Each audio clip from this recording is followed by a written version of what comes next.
राष्ट्रपति के निजी अंगरक्षक के रूप में उसने देखा कि अन्य सभी कर्मचारी राष्ट्रपति का स्वागत कर रहे थे, लेकिन एक दाढ़ी वाला आदमी इसे नजरअंदाज कर कुछ चीजें असेंबल कर रहा था। विशेष सेवा के शीर्ष एजेंट मोंक्स ने तुरंत अन्य सहयोगियों को सतर्क किया, लेकिन रेडियो सिग्नल में बाधा आ रही थी। मोंक्स धीरे धीरे राष्ट्रपति और उस आदमी के बीच की ओर बढ़ने लगा। तुम जानते हो, जब मैं बच्चा था तो प्लांट में एक यूनियन नौकरी का मतलब था ईमानदार घंटे। दाढ़ी वाले आदमी को कोई देखे कि वह क्या कर रहा है। वो क्या था? वह कुछ जोड़ रहा है। मुझे यकीन नहीं है कि यह क्या है। यह अच्छे वेतन, स्वास्थ्य, सुरक्षा, अच्छी सेहत प्रदान करता है। 2 सहकर्मियों ने जल्दी से इस हत्यारे को काबू में कर लिया। एक विशेष सेवा के सबसे शीर्ष एजेंट के रूप में मोंक्स को पता था कि उसे गोली लगेगी, लेकिन फिर भी वह बिना हिचकिचाहट के आगे बढ़ा। अच्छा हुआ कि यह गोली सिर्फ उसके कंधे पर लगी।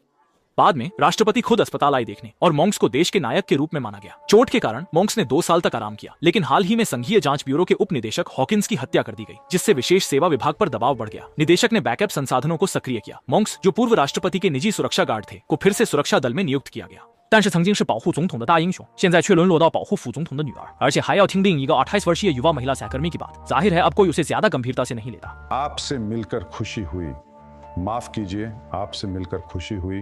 करिक लगभग 2 दशकों से सीक्रेट सर्विस के साथ है। आपने उनके बारे में सुना होगा, उन्होंने कुछ साल पहले पिछले राष्ट्रपति को बचाया था। ओहायो में वह निर्माण संयंत्र, आप वही व्यक्ति हैं जिसे गोली मारी गई थी? जी हाँ मैडम। हालांकि वापस आकर काम करने में सक्षम होने के लिए मोंक्स पहले से ही बहुत संतुष्ट है। उपराष्ट्रपति की बेटी मिहवान बहुत व्यक्तित्व वाली है, लेकिन जिद्दी नहीं है। मोंक्स और यह बहुत ही आकर्षक जूनियर एलिंगटन, उनका मुख्य कर्तव्य मिहवान की सुरक्षा करना है, जो कॉलेज में पढ़ रही है। मिहवान के स्कूल के सहपाठी और दोस्त सभी विशेष सेवा एजेंसी की निगरानी में है। हालांकि उसकी गतिविधियों पर कुछ प्रतिबंध है, लेकिन जब तक मिहवान पहले से सूचित करती है, एलिंगटन उसकी स्वतंत्रता में ज्यादा बाधा नहीं डालते। मिहा ने देखा कि उसकी सहेली को अन्य लड़कों ने नृत्य के लिए आमंत्रित किया। उसके दिल में कुछ उदासी थी, लेकिन उसकी काया ने फिर भी कलाकार का ध्यान आकर्षित किया। सामने वाला चिकनी चुपड़ी बातें कर रहा था जो मिहवान को पसंद आई, लेकिन उसे नहीं पता था कि सामने वाला पहले से ही उसकी पहचान जानता था।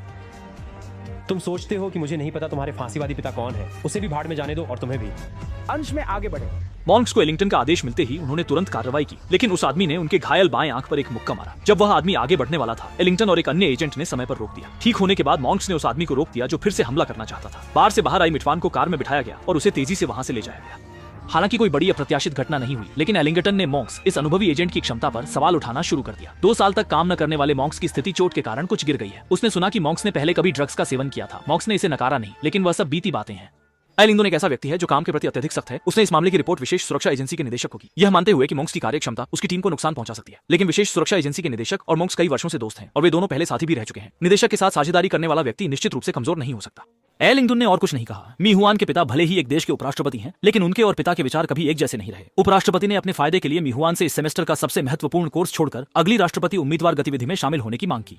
हालांकि मिहुआन इन राजनीतिक सभाओं में भाग लेने के लिए बिल्कुल भी इच्छुक नहीं थी, लेकिन यह उसके बस की बात नहीं थी और लोगों के सामने वे फिर से पिता पुत्री के गहरे संबंध का दिखावा करेंगे। मिहुआन स्वीरम बुशी हुआन फुचिन देचू शिफोंगे तंजे दाशिशं था यजिदाओ छिंचो। इस मामले में एलिंगटन को उस पर बहुत दया आती है। मिहुआन को कला की कक्षा बहुत पसंद है और यह प्रोफेसर भी जानबूझकर उसके करीब आता है, लेकिन हर बार सीमा में रहता है।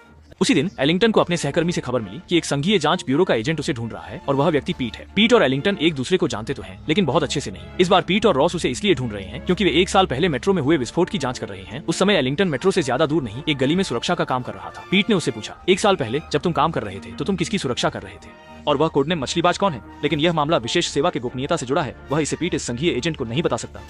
पीट ने चीफ ऑफ स्टाफ फाल का नाम लिया, लेकिन इसका कोई फायदा नहीं हुआ और इस बार की बातचीत की सामग्री को एलिंगटन भी ईमानदारी से रिपोर्ट करेगा। एलिंगटन बहुत समर्पित है और उसका मुंह भी बहुत सख्त है। पीट और रोज को उससे कोई उपयोगी जानकारी नहीं मिली। रोज स्कूल की लाइब्रेरी में जाकर अपने विचारों को व्यवस्थित करना चाहता था। पहले पीट ने निगरानी के माध्यम से पाया कि हत्यारे की यह अंगूठी यूगोस्लाविया के शाही परिवार के प्रतीक से बहुत मिलती जुलती है। शायद यहाँ से कोई सुराग मिल सके। मारे गए संघीय जांच ब्यूरो के उप निदेशक हॉकिंस शायद कुछ जानते थे। पीट उनकी विधवा से पूछताछ करने का इरादा रखते हैं।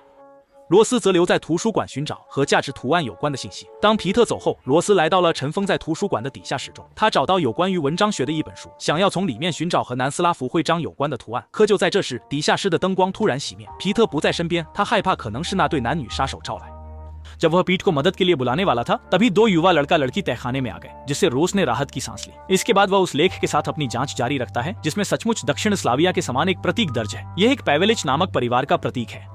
पावेलिच परिवार 15वीं सदी का एक प्राचीन कुलीन परिवार था। इस प्राचीन और अनोखे उपनाम के आधार पर रोस ने इंटरनेट पर एक लापता व्यक्ति के बारे में जानकारी पाई। इस व्यक्ति का नाम ओंजे पावेलिच था, जो 2 साल पहले एक सरकारी ठेकेदार के साथ विवाद में उलझा था और उसके बाद वह गायब हो गया। लेकिन रोस को यह समझ नहीं आ रहा था कि यह अंगूठी पहनने वाला लापता व्यक्ति अब क्यों खुद को मारने के लिए आ रहा है।